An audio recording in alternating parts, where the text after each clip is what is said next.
함께 일어나신 후에 하나님 말씀을 함께 봉독하시겠습니다. 요한계시록 12장 1절로 6절의 말씀드리겠습니다. 큰 성으로 봉독하십니다. 하늘에 큰 이적이 보이니 해를 입은 한 여자가 있는데 그 발 안에는 달이 있고 그 머리는 12개의 멸망을 썼더라. 이 여자가 아이를 보러 계산하기 때문에 아파서 애써 부르짖더라. 하늘에 또 다른 이적이 보이니 한 큰 붉은 용이 있어 머리가 7이요 뿔이 10이라. 그 여러 머리에 7 멸망이 있는데 그 꼬리가 하늘별 3분의 1을 끌어다가 땅에 던지더라. 용이 해산하려는 그 여자 앞에서 그가 해산하면 그 아이를 삼키고자 하더니 여자가 아들을 낳으니 이는 장차 혈장으로 만국을 다스릴 남자다. 그 아이를 하나님 앞과 그 보좌 앞으로 옮겨가더라. 그 여자가 광야로 도망하네. 거기서 1260일 동안 저를 양육하기 위하여 하나님의 예비하신 곳이 있다. 아멘. 오늘 우리 하나님 앞에 은혜 받기 위해서 하나님 우리의 완악한 마음을 열어주시고 우리 마음속에 하나님의 음성을 듣는 그 귀를 활짝 열어주시기를 원합니다. 그래서 나의 마음밭에 하나님의 말씀이 떨어지고 그 말씀이 나에게 큰 영의 양식이 되기를 원합니다. 우리 마음이 열리기 위해서 우리 기도하시고요. 그 다음에 우리 조국 대한민국에 또 이렇게 여러 가지 사건과 사건 속에서 또 하나님께서 지켜주시기도 하고 또 그 다음에 또 사건이 생기기도 하는 이러한 어려움 속에 우리 조국을 위해서 하나님 우리 조국을 대통령을 비롯하여 모든 공무원들과 모든 경찰 공무원들 또 국회의원들, 군인들 모든 정치인들이 정말 공복으로서의 역할을 잘 감당하는 질서 있는 나라가 되기를 원합니다. 하나님이 기뻐하시는 그런 조국이 되기를 원합니다. 나라를 위해서 우리 기도해 주시기 바랍니다. 또 미국을 위해서 대통령과 모든 국민을 위해서 또 하나님의 사랑받는 청교도의 신앙을 되찾는 이 미국이 되기 위해서 우리 함께 기도하시고 동성으로 함께 잠시 기도하시겠습니다.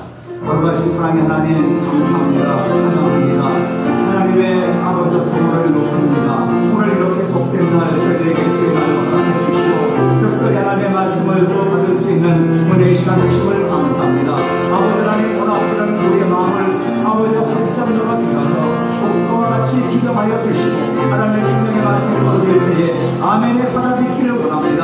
아버지 하나님 우리가 말씀을 들을 때에 우리의 마음이 뜨거워지고 우리의 마음속에 커다란 아버지 강력한 변화가 일어나서 참으로 하나님의 어떤 분이신가를 알려주시고 아버지 우리가 이 아버지 그 하나님의 말씀대로 어떻게 살아갈 것인가는 마음의 각오를 새롭게 알려주시는 복된 시간이 되게 하여 주시옵소서. 우리 조국 대한민국을 기억하여 주시고 끊임없이 여러 가지 사건과 문제가 발생하며 하나님께서 우리 아버지 민족의 주는 메시지가 있음을 깨닫게 하여 주셔서 대통령과 공무원들과 모든 아버지 정치인들과 아버지 공무원들이 아버지 마음을 새롭게 하고 변화를 받아 하나님의 원하시는 삶을 살 수 있도록 주님 가들에게 다른 삶을 주시고 아버지여 하나님의 기뻐하시는 일을 걸어갈 수 있는 축복된 나라와 민족이 되게 하여 주옵소서. 아버지 미국의 모든 아버지 공산 세력을 속히 물리쳐 주시고 아버지 통일 대한민국이 이루어질 수 있도록 축복하여 주시옵소서. 아버지 하나님 아버지 미국과 모든 대통령을 축복하여 주셔서 아버지 청교도의 모든 선대의 신앙을 되찾고 회복하고 하나님 앞에 영광을 돌릴 수 있도록 은혜와 사랑을 베풀어 주옵소서. 마지막 때 하나님의 백성들이 아버지 신령과 진정을 다하여 모일 때마다 아버지 거룩한 예배 하나님께 영광을 돌리는 예배를 드리는 오늘 이 예배가 되기를 간절히 바라며 거룩하신 예수님의 이름으로 감사하며 기도드리옵나이다. 아멘.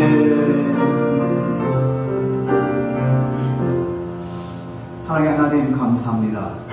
어제나 오늘이나 영원히 동일하신 하나님, 우리 인생도 변하고 산천도 다 변하지만은 하나님의 말씀과 하나님의 사랑과 하나님의 그 거룩하심은 만세전부터 현재까지 그리고 영원후까지 조금도 변치 아니하심을 믿습니다.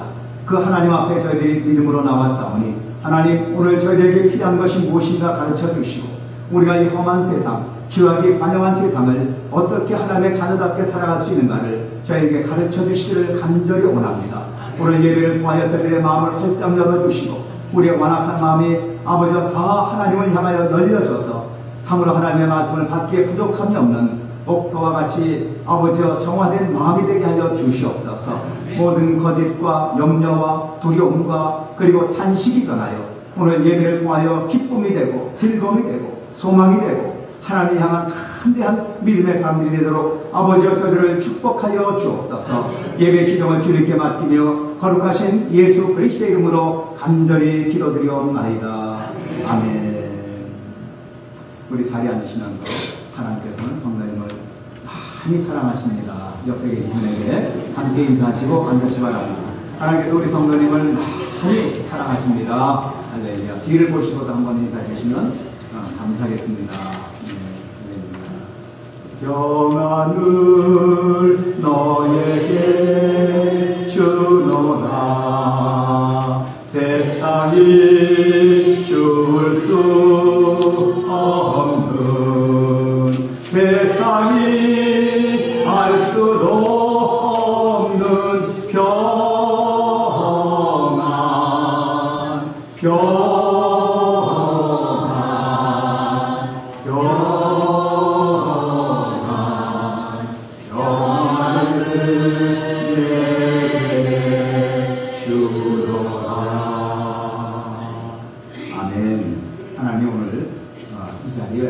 여러분과 저와 함께 계십니다.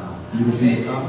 하나님 당신의 이름을 높이는 자리에 언제나 반가워하시면서 기뻐하시면서 함께 하십니다. 성령 하나님께서 여러분 한 분 한 분이 정말 예배에 승리하시고 그리고 마음에 담대함을 품고 세상에 나가실 수 있는 이런 복된 예배가 될 수 있도록 하나님 이 자리에 함께 하심을 다시 한번 확인하시길 주 이름으로 축원합니다. 파리와 벌과 나비가 한 자리에 모여서 같이 자랑을 합니다. 이 곤충들은요, 다른 곤충들하고는 달리 날아갈 수 있는 아주 특별한 능력이 있잖아요. 다들 날개를 자랑하며 날아갈 수가 있습니다. 먼저 나비가 자랑을 합니다. 나는 우아하게 날아가면서 꽃에 앉아서 꿀을 이렇게 빨아먹을 수 있단다. 나는 참 사람들이 나를 너무너무 좋아한단다 하고 자기를 자랑해요. 그랬더니 벌이 두 번째로 자랑을 합니다. 나는 신속하게 나가서 꿀을 먹을 뿐만 아니라 나를 공격하거나 나를 괴롭히는 어떤 적을 나는 한 방으로 끝낼 수가 있는 독침이 있다. 그러면서 자기에게 무기를 자랑합니다. 파리가 가만히 생각하니까 자랑거리가 없어요. 그런데 벌과 나비가 조롱하는 말투로 야, 너 자랑거리 없니? 너야 내가 뭐 자랑할 게 뭐가 있겠니? 하면서 자꾸 이제 푹푹 찌르는 겁니다. 그랬더니 파리가 오기가 생겼어요. 그래서 큰 소리로 외칩니다. 나는 너희들이 하지 못하는 자랑거리가 있다. 야, 그게 뭐니? 그게 뭐니? 그러니까 파리가 뭐라 그러냐면 너희들 똥 먹을 수 있냐? 나는 꿀도 먹고 똥도 먹는데 똥맛이 더 좋더라. 너희들이 똥맛을 아느냐? 하면서 그 자랑거리가 그러세요. 그런데요, 오늘 세상 사람들은요, 세상 맛은 알지만 하나님의 맛은 모릅니다.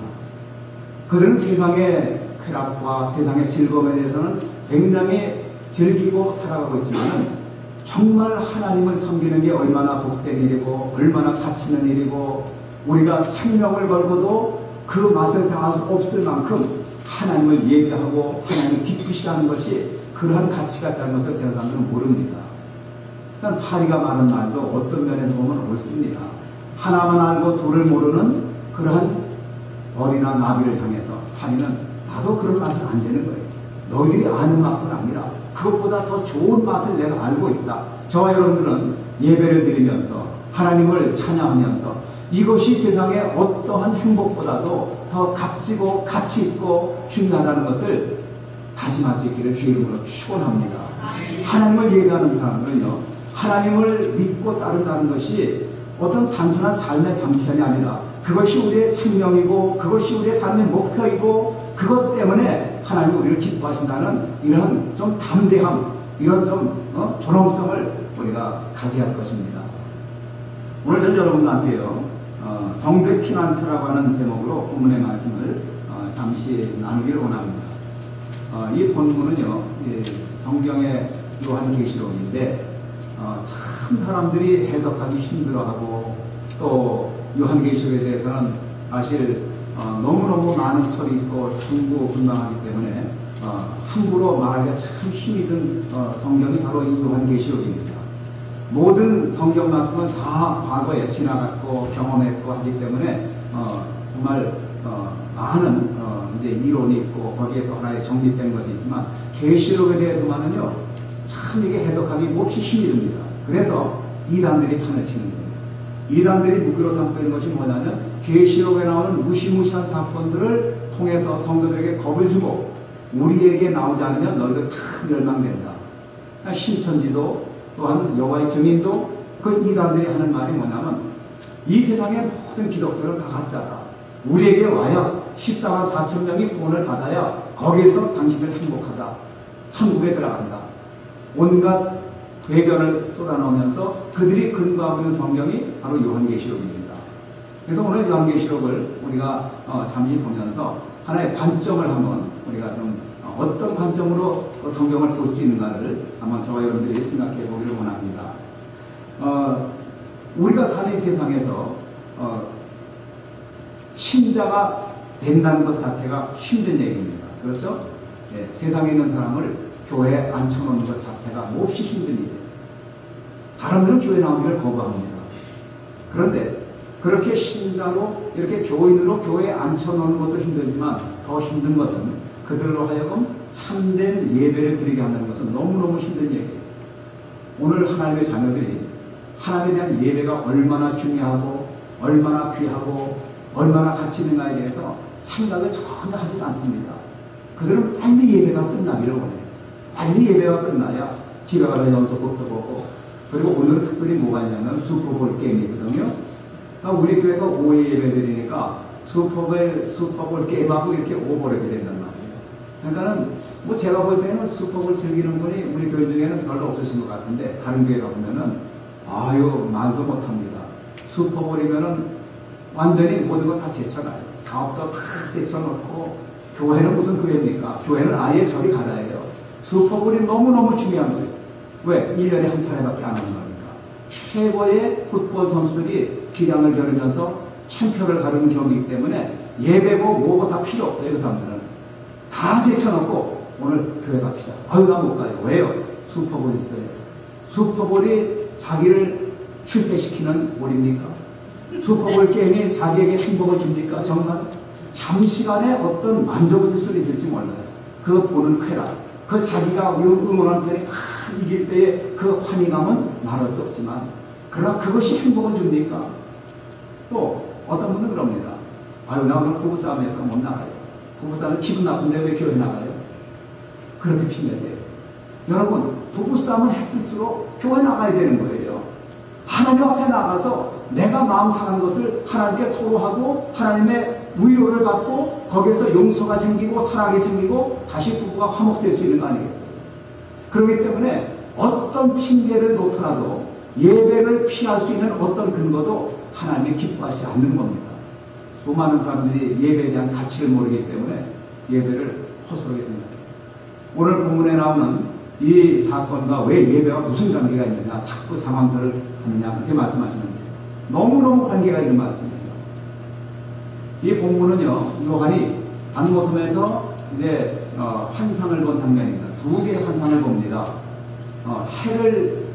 해의 그 영광을 받은 그런 아주 엄청난 여인이 달을 발 아래 놓고 정말 영광스러운 여인 아닙니까? 그런 여인이 눈앞에 보이는 거예요. 근데 해산할 때가 가까웠습니다. 해산에 고통이 있는 여인입니다. 그런데 또 하나의 환상이 보이는데 붉은 용이 보입니다. 용은 마귀입니다. 사탄입니다. 그렇죠? 붉은 용이 보이는데 머리가 7이고 그 머리에 10멸관을 썼습니다. 머리가 7이라는 것은요 머리 하나만 가지고도 사람이 얼마나 기가 막힌 지혜를 갖고 있습니까? 근데 사탄은 머리가 7이나 되는 거예요. 우리 인간이 도저히 상상할 수 없는 엄청난 지혜와 엄청난 능력을 가지고 있는 존재가 바로 사탄이라는 겁니다. 이 사탄의 그 7머리를 가진 사탄이 7머리를 가진 용이 10개 뿔을 가지고 있어요. 뿔은 권세와 능력을 상징합니다. 뿔이 하나만 있어도 소뿔이 얼마나 힘이 세고 능력이 셉니까? 그런데 용이 가지고 있는 뿔이 이 붉은 용이 가지고 있는 뿔이 머리에 10개나 있다는 것은 세상 모든 권세를 다 장악하고 있는 엄청난 능력과 엄청난 권세를 가진 존재라는 거예요. 정말 무시무시합니다. 그래서 요한계시록의 이 12장에 나오는 이 붉은 용이 지금 해산에 가까운 그 해의 빛을 받고 달을 발하려던 그 여인을 향해서 공격을 해오는 거예요. 그래서 이 본문에 보니까 그 여자가 그 꼬리가 하늘 그 3분의 1을 끌어다가 땅에 던지더라. 그 용이 머리가 7이고 그리고 뿔이 10개라는 용이 하늘의 별 3분의 1을 끌어다가 땅에 던져버리다 보니까 얼마나 큰 능력을 가진 존재입니까? 하늘의 별의 3분의 1은 하나님의 그 천사들, 하나님의 그 주권을 3분의 1이나 도적질해서 그것을 땅에다 던질 정도의 능력이 있는 존재예요.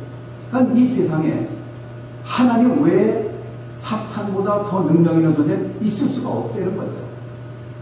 이 사탄이 지금 저와 여러분들 향해서 얼마나 예배드린 것을 시기하고 질투하는지 아십니까? 사탄은요, 어째서든지 하나님의 자녀들이 예배를 드리지 못하게 방해하려고 우리에게 오늘도 다가와서 마치 해산하려고 하는 여인, 이것을 이 캐톨릭에서는 뭐라고 하냐면요, 여인이 철장으로 온 세상을 다스릴 아들을 낳는다 보니까 이게 마리아구나, 그렇게 해석을 합니다. 틀린 건 아닙니다. 마리아가 예수 그리스도를 이렇게 해산하고 낳으려고 할 때에 헤롯 왕이 사람을 불러가지고 나 외에 누가 왕이 되겠느냐 해가지고 자기 신하를 풀어서 찾지 못하니까 그 당시에 2세 이하, 2살 이하의 어린아이를 다 잡아 죽이게 했습니다.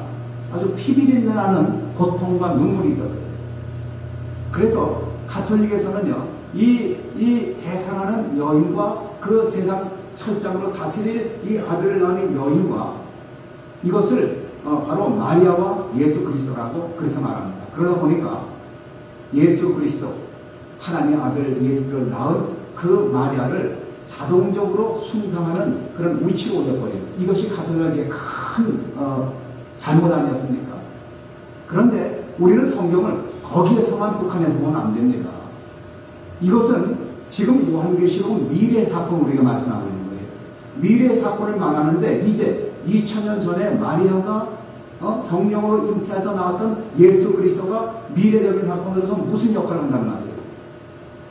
그것은 다름이 아니라 원수 마귀는 과거에도 그랬지만은 오늘도 그렇고 또 자신의 마지막이 올 때까지 하나님의 교회와 성도들을 죽이고 도적질하는 것이 그들의 본래 목적이란 말이에요. 이것을 우리에게 보여주는 겁니다. 요한이 지금 반모섬에서 본 이 붉은 용과 그리고 해를 입은 이 여인의 사건은 뭐냐면 과거부터 오늘날까지 계속되고 있는 교회와 성도들을 대적하고 있는 마귀가 얼마나 교묘하게, 얼마나 거센 능력과 권세를 가지고 우리 성도들을 하나님도 떼어놓으려고 애를 쓰는가를 상징적으로 보여주고 실질적으로 보여주는 바로 그 현실을 말하고 있는 겁니다. 오늘 이 사회가 얼마나 타락했습니까? 하나님을 믿는 우리 유일신 기독교를 사탄 마귀는 세상의 어떤 종교보다도 미워하고 있어요. 왜? 다른 종교는 어차피 우상 섬기는 종교입니다.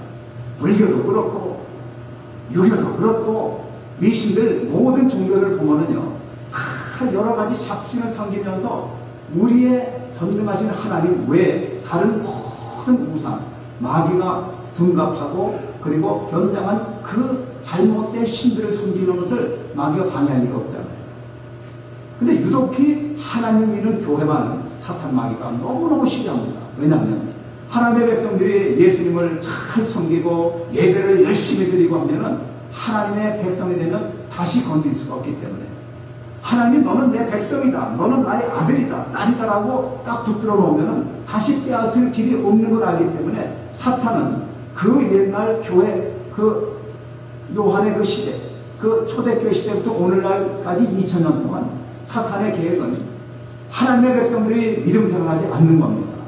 어떻게든지 세상에 타락하고 세상 풍조에 휘말려서 먹고 마시고 취하고 그리고 방탕하고 이런 삶을 살면서 하나님을 예배하지 않는 것이 바로 그들에게 최고의 목표입니다. 사탄은요, 하나님의 자녀된 저와 여러분들이 예배를 드리지 못하게 해서 온갖 사건과 온갖 고통과 온갖 장애물을 우리에게 수도 없이 준비해 왔어요.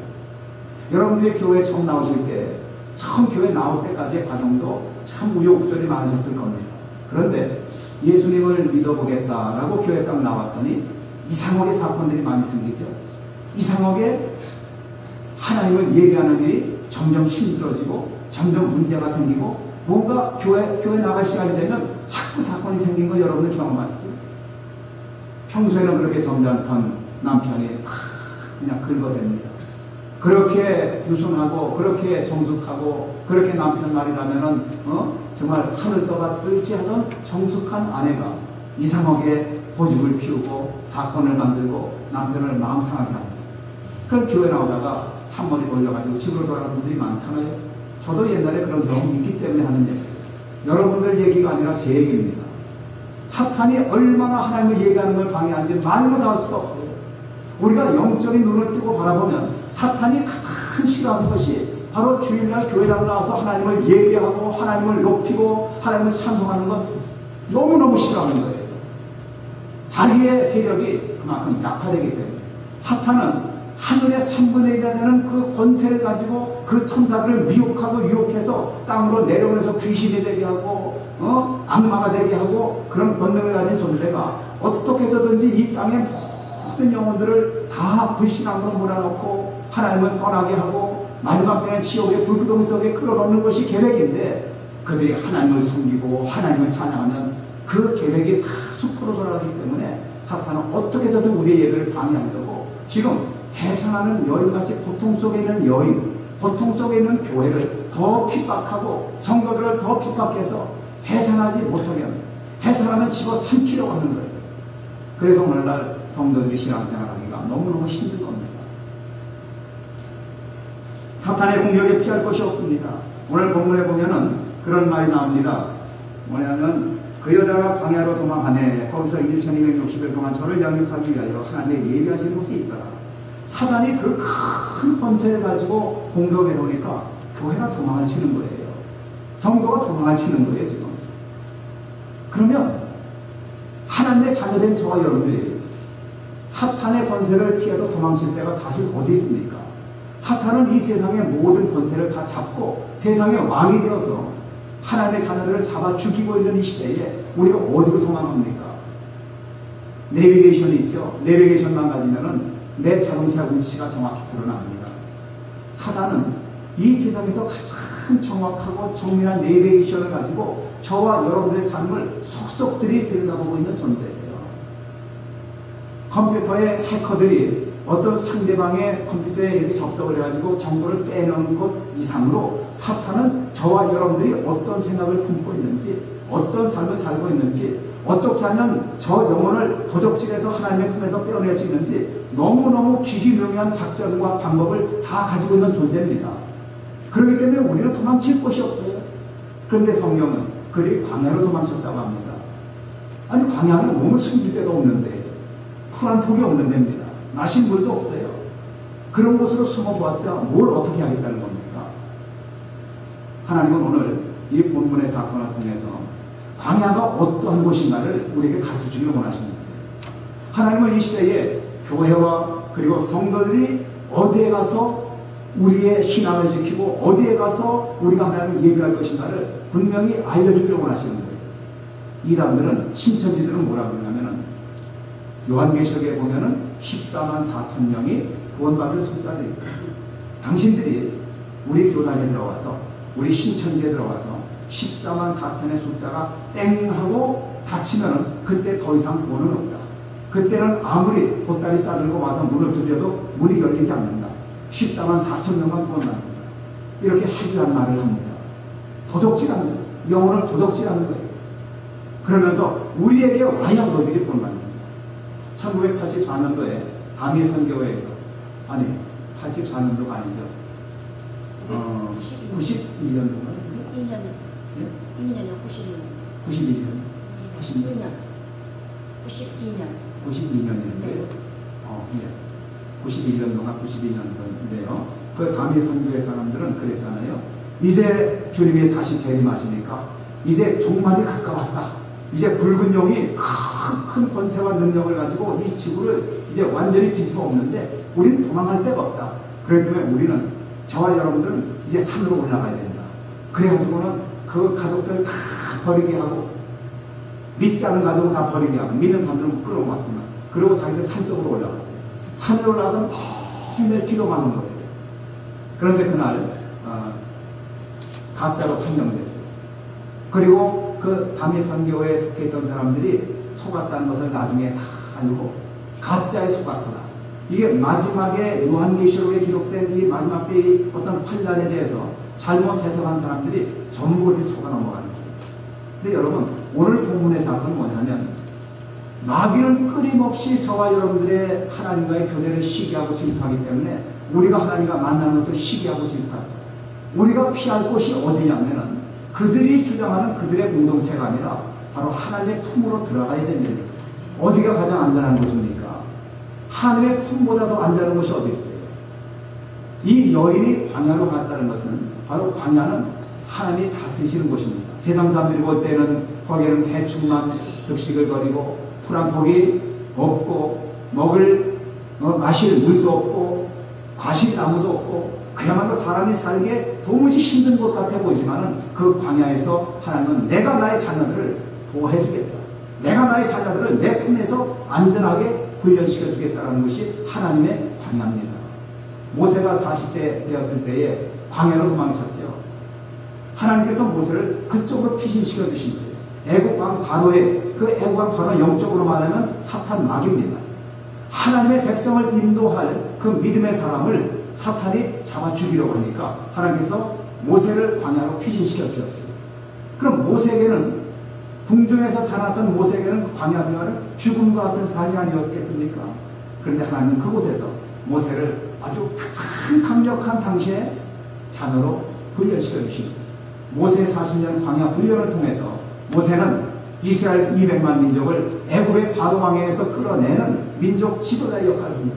하나님의 위대한 종이 되는 거예요. 40년 동안 모세가 뭘 했느냐? 광야에서 하나님을 만난 거예요. 하나님은 40년 동안 모세를 몹시 훈련시키고 강한 하나님의 백성으로 훈련시켜 주십니다. 광야는 세상 사람들이 볼 때는 죽음의 어떤 황야이고 죽음의 땅 같지만은 하나님의 백성들에게는 그곳이 바로 하나님의 품입니다. 광야 생활을 통해서 하나님의 자녀들은 성숙해지는 거예요. 이스라엘 백성들이 애굽에서 벗어난 후에 하나님은 40년 동안 광야 생활하게 하십니다. 광야에서는 농사도 못 짓습니다. 마실 물도 참 기가 막힌 방법으로 찾아야만 찾아지지 물도 제대로 구하지 못하는 것이에요. 그런데 하나님은 40년 동안 이스라엘 200만 명이 먹는 그 거대한 민족을 충분하게 먹고 마시고 자라게 하셨어요. 이것이 하나님의 구현 방법이고 이것이 바로 하나님께서 세상에서 당신의 자녀들을 지켜주시는 하나님의 놀라우신 품입니다. 그곳에서 이스라엘 백성들은 뭐를 배웁니까? 하나님을 예배하는 걸 배우는 거예요. 그래서 시내산에 하나님은 모세를 부르시고 모세에게 너희가 나를 어떻게 섬겨야 한다라고 하면서 하나님의 계명을 주시잖아요. 이것이 바로 우리 인생의 이 세상에서 악한 세력을 이기고 승리하지는 하나의 최고의 법이고 하나님의 품에서만이 우리는 그 마귀의 그 도전에서 우리의 생명을 건질 수가 있고 우리의 삶을 풍성하게 할 수 있다는 증거가 아니겠습니까? 하나님은 우리를 광야로 부르시는데 우리의 피난처가 되기를 원하세요. 교회가 성도가 피해야 할 광야는 바로 예배를 드리는 장소입니다. 직설적으로 말하면 이 마지막 시대 환란이 많고 세상 사람들이 얼마나 예수 믿는 사람들을 핍박하고 우리를 얼마나 조롱합니까? 그리고 얼마나 많은 교회가 타락했습니까? WCC는요 세계 종교 통합주의죠. WCC. 지금 이것이 우리나라의 대형 교회, 큰 교회가 이 WCC에 엄청나게 가입이 있습니다. 여러분 그런 사실들 들어보셨습니까? 아신 분도 있고 모르신 분도 계세요. WCC는 세계 종교 통합 운동입니다. 캐톨릭에서 생긴 운동입니다. 세계 모든 종교의 최종적인 추구자는 다 우리 하나님과 똑같은 분이다. 당신들의 종교의 추구자, 불교의 부처도, 유교의 공자도 석가도 그런 어떤 사상의 최고에 있는 존재도 심지어는 무당이 구슬하면서 불러오는 그 귀신도 그 귀신의 우두머리가 바로 우리가 믿는 하나님처럼 절대자다. 이런 하게망측한 그런 사상이 지금 온 세계 종교 속에도 퍼졌어요. 우리나라의 수많은 대형교회들이 여기에 다 들어가 있는 거예요. 금년이가 내년春과에요. 우리나라에서 WCC 종교회의가 있습니다. 이 귀신들 많았고요. 귀신 붙는 장소입니다. 그런데 우리나라 교회가 수많은 교회가 거기 포함되어 있는 거예요. 지금 하나님의 백성이냐 같은 교회지만은 정말 하나님을 두려워하고 하나님을 피난처로 삼는 사람들이냐 아니면 세상적인 인기, 세상적인 어떤 그 자기의 존경을 앞세워서 교회를 완전히 사탄에게 던져버리는 그런 교회냐 이제는 둘로 갈라지고 있습니다. 여러분 마지막 때 우리는 교회를 선택해야 합니다. 정말 하나님의 살아계신 교회인가? 정말 인기주의, 영합주의, 세상적인 세속주의에 얽매여서 그래서 재미있고 즐겁고 요즘 젊은이들이요 예배를 어떤 장소를 찾아가냐면은 재미난 예배를 찾아가요. 그래가지고 그냥 치고 기타 치고 막 신나는 교회. 물론 그게 나쁘다는 건 아닙니다. 제가 그걸 말씀드린 게 아니라 재미가 있어야 교회에 출석한다고 그래요. 그 교회 가면 재미가 없어? 그런 교회 안 나가요. 여러분 하나님을 예배하는데 재미 가지고 따집니까? 나의 생명이 걸려있고 내가 죽느냐 사느냐는 그 예배를 드리는데 재미가 있고 재미가 없다고 교회를 등지기도 하고 교회를 찾아가기도 합니까? 잘못 찾아가면 독을 먹는 거예요. 그래서 우리는요 진정으로 예배를 드리는 이 시대의 성도들이 되어야 합니다. 우리가 하나님을 만나고 하나님 우리를 부르시는 우리가 살아나야 우리가 살 수 있는 길이 어디냐면은 하나님을 기쁘시게 하는 예배 드리는 장소예요. 하나님을 예배 드려야 우리가 삽니다. 지진이 일어난다고 여러분 도망치는 분들 제가 간혹 봅니다. 하리케인이 온다고 저 동부지방에서 서부로 도망치는 사람들 봐요.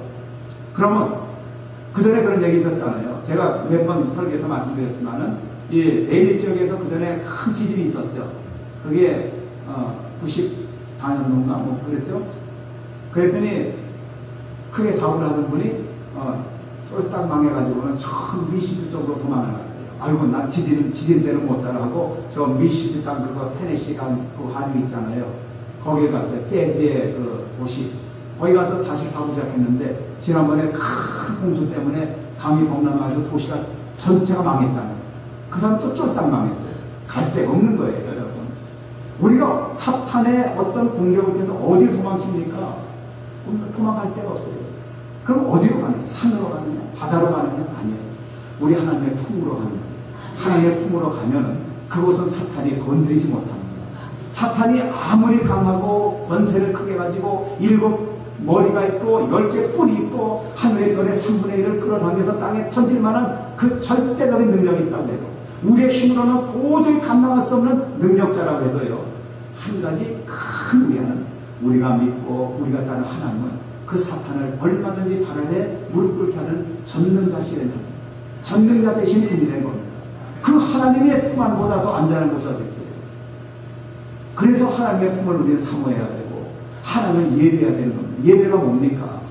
하나님의 품 안에서 하나님을 높이고 하나님의 거룩하심을 기뻐하고 그리고 하나님 앞에 나의 사정을 아뢰고 나는 연약하니 하나님 나를 도와주십시오라고 하나님 앞에 응석을 부리고 하나님의 도움을 요청하고 하나님의 보호함을 받는 자리가 그게 예배 아닙니까? 우리가 예배를 드려야 할 이유가 거기 있는 거예요.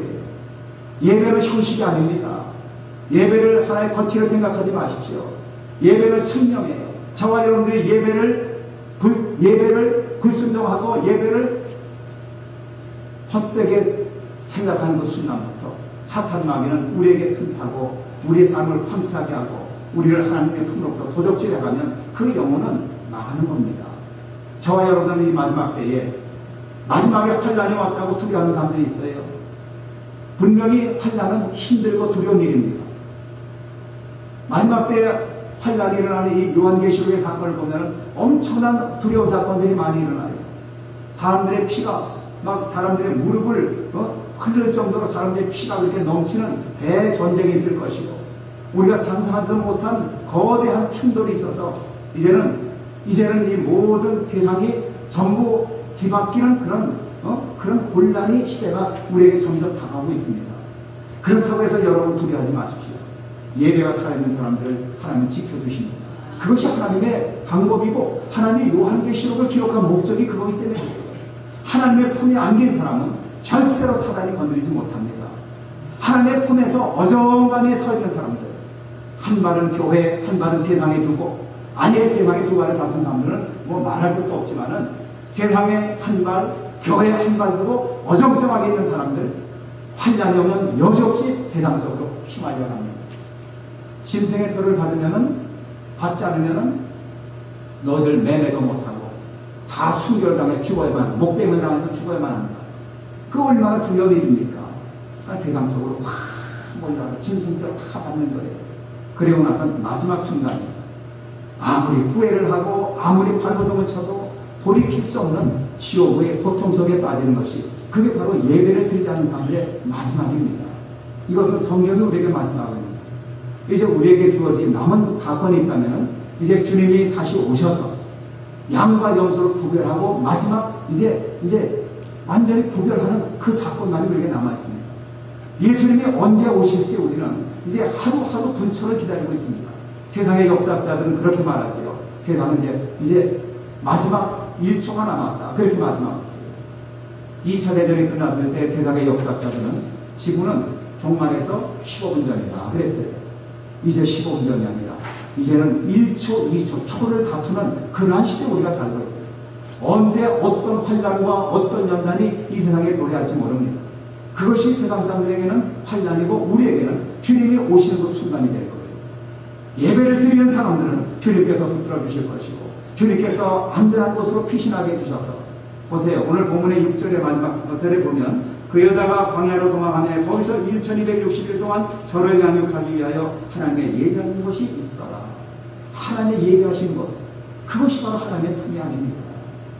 하나님을 예배하는 사람들은 절대로 사단이 건드릴 수 없다는 것이 하나님의 약속입니다. 그래서 우리는 그 삶을 추구하는 것이죠. 참된 신자들은 환난과 어려움이 당할 때 세상으로 도망하지 않습니다. 하나님 교회를 찾습니다. 우리 예수님은 왜 세상에 오셨습니까? 우리에게 참된 피난처가 어딘가를 가르쳐 주시려고 오셨습니다. 나는 길이요 진리요 생명이다.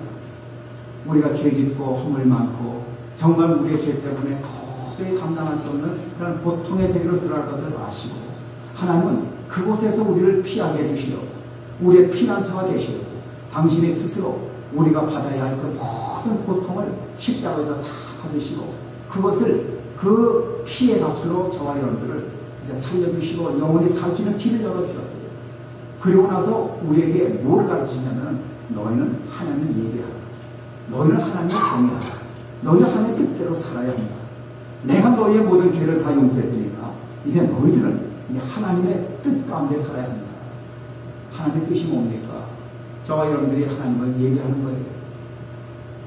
그래서 교회는 예배를 최고의 가치로 여깁니다.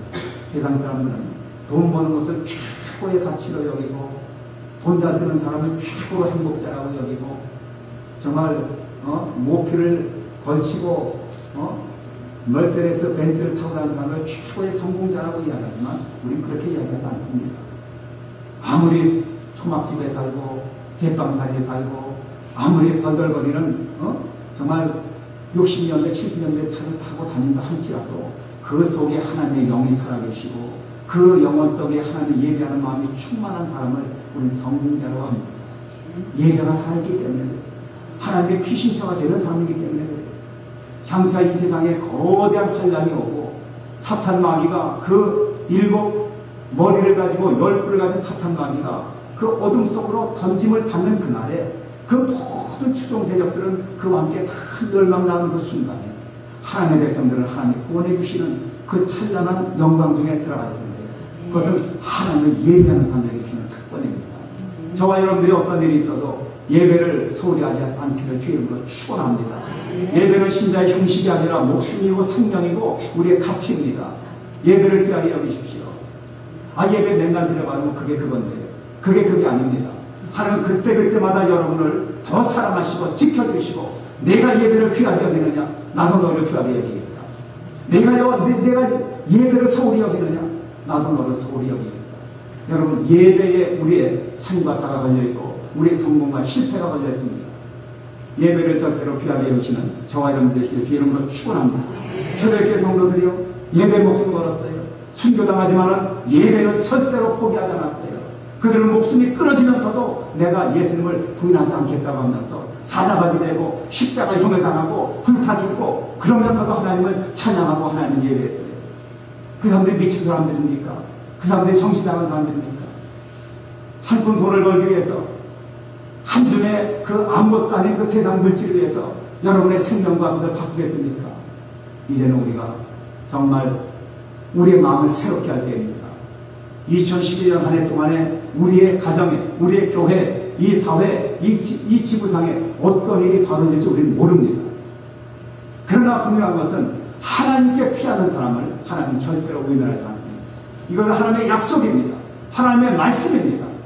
천지가 무너져도 하늘이 꺼져도 변하지 않은 하나님의 말씀은 너희가 예배를 충실히 드리고 나를 경외하고 나를 두려워하고 나를 높인다면 나는 너희를 결단코 사탄의 그 손아귀에 넣어주지 않겠다라는 것이 하나님의 약속입니다.